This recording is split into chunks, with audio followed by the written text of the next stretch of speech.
नमस्कार साथियों, स्वागत है आप सभी का 99 क्लासेस के इस यूट्यूब चैनल पे। दोस्तों हम देखेंगे जो पशु परिचर परीक्षा है दोस्तों, उसके लिए आपके पाठ बी के अंदर जो पशुपालन संबंधी सामान्य ज्ञान के प्रश्न पूछे जाएंगे दोस्तों, उसके लिए ये क्लास होने वाली है। आपके 45 प्रश्न पूछे जाएंगे दोस्तों पार्ट बी के अंदर, और आप 45 प्रश्न में से यदि 35 से 40 के बीच में यदि प्रश्न सही कर रहे हो तो आप तैयारी की रेस के अंदर हो दोस्तों जो भी साथी पशु परिचर भर्ती के लिए तैयारी कर रहे हैं तो आप हमारे चैनल पर पहली बार आ रहे हो तो चैनल जरूर सब्सक्राइब कर लेना। चैनल के ऊपर प्रतिदिन पशुपालन संबंधी दोस्तों वीडियोस अपलोड किए जाते हैं दोस्तों। तो चलिए दोस्तों, आज की क्लास का पहला प्रश्न क्या बोल रहा है दोस्तों। पहला प्रश्न, नेशनल लाइव स्टॉक मिशन का उद्देश्य क्या है दोस्तों, बताइए। नेशनल लाइव स्टॉक मिशन का उद्देश्य पशुओं को दाना व चारा की उपलब्धता करवाना, बिल्कुल सही है। उपलब्धता में मांग के बीच का जो अंतर है उसको कम करना, यह भी सही है दोस्तों। रोग का नियंत्रण करना, यह भी सही है दोस्तों। जो नेशनल लाइव स्टॉक मिशन है उनके ये तीनों के तीनों क्या है, उद्देश्य है। तो ऑप्शन नंबर डी है वह क्या सही हो जाएगा दोस्तों। अगला प्रश्न दोस्तों, राज्य सरस सुरक्षा कवच बीमा योजना के द्वितीय चरण में प्रति सदस्य वार्षिक प्रीमियम कितना होता है, बताइए दोस्तों। राज्य सरस सुरक्षा कवच बीमा योजना के जो द्वितीय चरण में प्रति सदस्य वार्षिक प्रीमियम होता है दोस्तों 53.50 रुपए का। कितना होता है, 53.50 रुपए का। जो विकल्प सी है दोस्तों हमारे क्या सही हो जाएगा। अगला प्रश्न दोस्तों, राष्ट्रीय डेयरी विकास बोर्ड के घटक कौन से हैं दोस्तों। जो विपणन परियोजना है उसका प्रबंधन करना सही है। अधिगम प्रशिक्षण की ओर समता और निर्माण, ये भी सही है। विपणन अवसंरचना के लिए समर्थन दोस्तों, ये भी सही है। तो ऑप्शन नंबर डी क्या हमारे सही हो जाएगा। अगला प्रश्न, डेयरी गाय का गर्भकाल कितने समय का होता है दोस्तों, कितने समय का होता है। डेयरी गाय का लगभग 280 दिन का। कितना होता है, लगभग 280 दिन का। अगला प्रश्न दोस्तों हमारा अगला प्रश्न, आय की दृष्टि से राजस्थान का सबसे बड़ा राज्य स्तरीय पशु मेला कौन सा है दोस्तों, बताइए। सबसे बड़ा है जसवंत पशु मेला।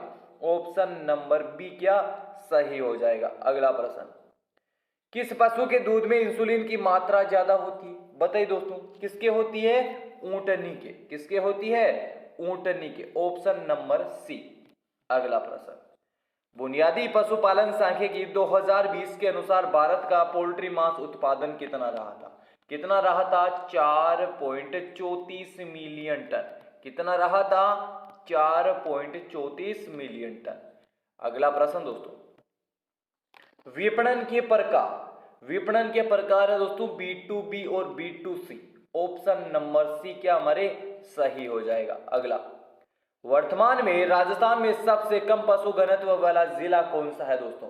मोस्ट इंपोर्टेंट प्रश्न, बताइए। वर्तमान में राजस्थान में सबसे कम पशु घनत्व वाला जिला कौन सा हो जाएगा हमारा, जैसलमेर जिला दोस्तों। अगला प्रश्न, वर्ष 2012 की पशुगणना में सर्वाधिक गोवंश उदयपुर जिले में थे, जबकि 2019 की पशुगणना में सर्वाधिक गोवंश थे बीकानेर जिले के अंदर। किस जिले के अंदर दोस्तों, बीकानेर जिले के अंदर। अगला प्रश्न, गौशाला की स्थापना करते समय ध्यान रखने योग्य बातें कौन सी है। कौन सी है, निर्माण स्थल ऊंचा और समतल होना चाहिए, बिल्कुल सही। पानी की सुगम निकासी भी होनी चाहिए, और जो परिवहन सुविधा है वह भी दोस्तों वहां पे क्या होनी चाहिए, उपलब्ध होनी चाहिए। ऑप्शन नंबर डी हमारी क्या दोस्तों सही हो जाएगा। अगला प्रश्न, 1 लीटर दूध के निर्माण के लिए थन के माध्यम से आवश्यक रक्त की मात्रा कितनी होती है। कितनी होती है दोस्तों, 800 से 900 लीटर। कितनी होती है, 800 से 900 लीटर। अगला प्रश्न, बीमा कंपनियां पशु बीमा क्लेम कब खारिज कर देती है, बताइए दोस्तों। कब खारिज कर देती है, पशु का टैग न होने पर। जो पशु के ऊपर टैग किया जाता है वह नहीं होता। पशु बीमा के 15 दिन के अंतर पशु की मृत्यु होने पर। अगर हम पशु बीमा लेते हैं और 15 दिन के भीतर पशु की क्या मृत्यु हो जाती है तो हमारे बीमा क्लेम क्या खारिज किया जाता है। पशु बेचकर झूठा क्लेम करने पर, अगर हम पशु को बेच देते हैं और बता देते हैं कि हमारा पशु क्या मर चुका है, तब भी क्या बीमा कंपनियां जो क्लेम है वह खारिज कर देती है। तो ऑप्शन नंबर डी दोस्तों क्या सही हो जाएगा। अगला प्रश्न, रसोई के कचरे और जानवरों को मल का उपयोग करके काफी हद तक लाभ कमाया जा सकता है। किसके द्वारा?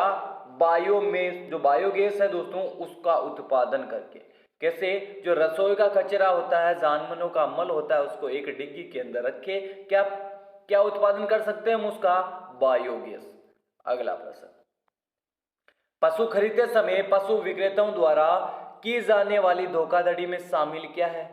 धोखाधड़ी में शामिल है दोस्तों खुर बनाना और रंगना। जो खुर होते हैं उसको बना दे भी देते हैं और रंग भी देते हैं। सींगों को छोटा व चिकना बना देते हैं।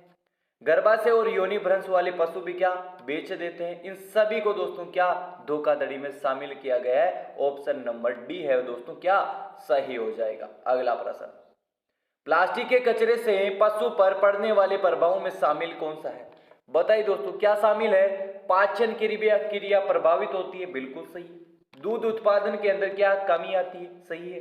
और पशु के अंदर दोस्तों क्या कमजोरी भी आती है। किससे आती है दोस्तों? अगर पशु क्या प्लास्टिक खा जाता है तो। ऑप्शन नंबर डी हमारे क्या दोस्तों सही हो जाएगा। अगला, जो वर्मी कंपोस्टिंग से मेल खाता हो वह कौन सा है दोस्तों? वर्मी कंपोस्टिंग से मेल खाता है कौन? केंचुआ। अगला प्रश्न, निम्न में से सुमेलित नहीं है। कौन सा सुमेलित नहीं है? सुअर का बफे। अगला प्रश्न, उम्र बढ़ने के साथ खुरों की परिवर्तित हो जाती है। बताइए दोस्तों खुरों में उम्र बढ़ने के साथ क्या परिवर्तन हो जाता है? आकार और उनकी चमक है दोनों क्या परिवर्तित हो जाती है। अगला प्रश्न, पशुओं के सींग पर छल्लों की संख्या देकर पशु की उम्र ज्ञात करने का सूत्र क्या है दोस्तों? पशु की उम्र ज्ञात करने का सूत्र सींग पर छल्लों की संख्या प्लस 2। अगला प्रश्न, जर्सी गाय के दूध में वसा एवं प्रोटीन का प्रतिशत क्रम से कितना होता है? मोस्ट इंपोर्टेंट प्रश्न ये होता है दोस्तों 5.5 और 3.9। ऑप्शन नंबर बी दोस्तों क्या हमारे सही हो जाएगा। अगला प्रश्न, गाय के दूध में वसा का प्रतिशत कितना होता है? 4 से 5%। कितना होता है दोस्तों? गाय के दूध के अंदर वसा का प्रतिशत होता है 4 से 5%। अगला प्रश्न, सांड की नाक में छल्ला पहनाना चाहिए। बताइए दोस्तों जो सांड है उसकी नाक के अंदर 2 वर्ष के बाद में क्या पहना चलना चाहिए? छल्ला। अगला प्रश्न, एक पशु प्रबंधन के कार्य क्या होते हैं? क्या कार्य होते हैं दोस्तों? निर्णय लेने, योजना बनाना और नियंत्रण करना। ये सारे के सारे काम किसके होते हैं? पशु प्रबंधन के। अगला, एक बकरी को लगभग कितनी जगह की आवश्यकता होती है? होती है 0.9 से 1 वर्ग मीटर। कितनी होती है? 0.9 से 1 वर्ग मीटर दोस्तों। अगला प्रश्न, पोषक तत्वों में शामिल क्या है? कार्बोहाइड्रेट भी पोषक तत्वों के अंदर शामिल किया गया है, प्रोटीन और वसा को भी किया गया है, और खनिज एवं विटामिन को भी क्या पोषक तत्व के अंदर क्या शामिल किया गया है। जो ऑप्शन नंबर डी है दोस्तों क्या हमारे सही हो जाएगा। अगला प्रश्न, हरे चारे को प्राकृतिक रूप से परिरक्षित करना क्या कहलाता है? हरे चारे को साइलेज कहलाता है दोस्तों। क्या कहलाता है? साइलेज। अगला प्रश्न, मुर्गियों को खिलाने के लिए निम्न में से सबसे अच्छी खली कौन सी है? कौन सी है? बिनोले की खली। कौन सी दोस्तों? बिनोले की खली। अगला प्रश्न, टिम्पेनाइटिस आफरा एक रोग है, किसके द्वारा होता है दोस्तों? ये जीवाणु जनित रोग है, विषाणु, फफूंद या आहार जनित एक रोग है। बताइए दोस्तों टिम्पेनाइटिस रोग है वह किससे होता है? ये होता है दोस्तों आहार जनित एक रोग है। अगला प्रश्न, गोलकृमि परजीवी के कारण पशु की आंत में होने वाला रोग कौन सा होता है? एस्केरियोसिस। कौन सा? एस्केरियोसिस। अगला प्रश्न, लंपी त्वचा रोग का रोग कारक कौन सा है? जो लंपी त्वचा रोग है उसका कारक है कौन सा है? उसका कारक है दोस्तों विषाणु। कौन सा है? विषाणु। अगला प्रश्न, मेस्टेटाइटिस रोग पशुओं के किसके कारण होता है? पशुओं के अंदर होता है दोस्तों ये किसके कारण? ये जीवाणु के कारण होता है दोस्तों पशुओं के अंदर। अगला प्रश्न, बरसीम चारे के लिए सबसे अच्छी मिश्रित फसल कौन सी है? कौन सी है? बरसीम प्लस सरसों। क्या?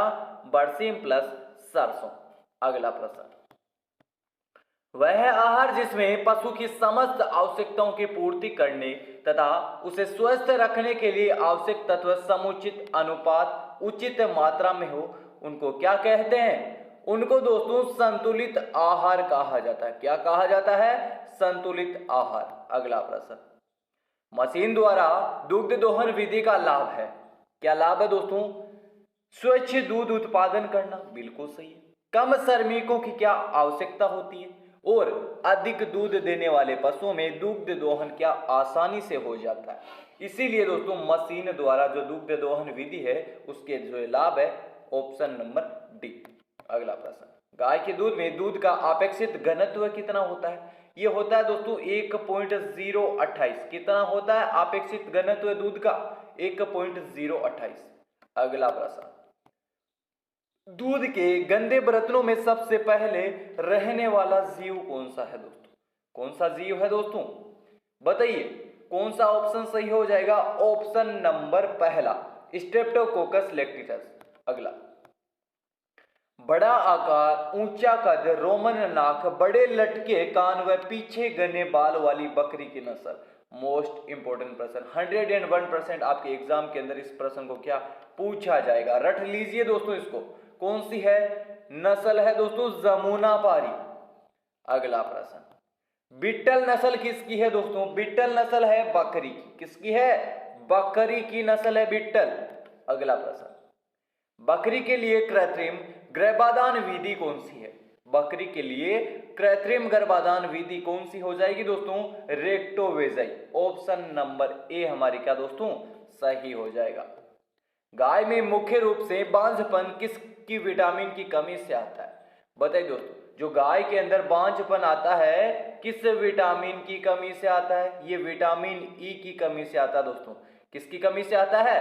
विटामिन ई की कमी से। अगला, इनमें से गाय की कौन सी नस्ल शुद्ध नहीं है? गाय की कौन सी नस्ल शुद्ध नहीं है? बताइए दोस्तों कौन सी? जो राठी है वह नहीं है। अगला प्रश्न दोस्तों, बछड़ों को सींग रहित करने की क्रिया क्या कहलाती है? मोस्ट इंपोर्टेंट प्रश्न, क्या कहलाती है? बताइए दोस्तों, डीहार्निंग कहलाती है। क्या? डीहार्निंग। अगला प्रश्न, सांड के वीर्य का पीएच मान कितना होता है? सांड के वीर्य का पीएच मान होता है 6.5 दोस्तों। कितना होता है? 6.5। अगला प्रश्न, निम्न में से गलत सुमेलित कौन सा है दोस्तों? गलत सुमेलित हो जाएगा जो जर्सी है उसका उत्पत्ति स्थान माना जाता है स्विट्जरलैंड का। ये क्या हमारे गलत सुमेलित दिया गया। तो दोस्तों ये थे हमारे जो पशुपालन संबंधी आपके क्या मॉडल पेपर था उसके 45 प्रश्न थे। आई होप ये क्लास सभी को पसंद आई होगी और 45 प्रश्न में से आपके दोस्तों कितने प्रश्न सही होते हैं कमेंट बॉक्स के अंदर जरूर बताना। और दोस्तों जो भी साथी हमारे चैनल पर क्या पहली बार आ रहा है चैनल जरूर सब्सक्राइब कर लीजिएगा। और क्या करना है आपको? वीडियो को लाइक करना है और अपने मित्रों के पास क्या करना है? इसको अधिक से अधिक शेयर करना है। यदि क्लास की पीडीएफ चाहिए तो आप हमारे क्या टेलीग्राम ग्रुप पर ज्वाइन हो सकते हैं। यदि टेलीग्राम ग्रुप पर नहीं ज्वाइन होते हैं तो इस नंबर पे हमारे व्हाट्सएप ग्रुप है, वहां पे शामिल हो जाइए, आपको सारी क्लास की पीडीएफ प्राप्त हो जाएगी। तो चलिए दोस्तों आज की क्लास के अंदर तक, जय हिंद जय भारत।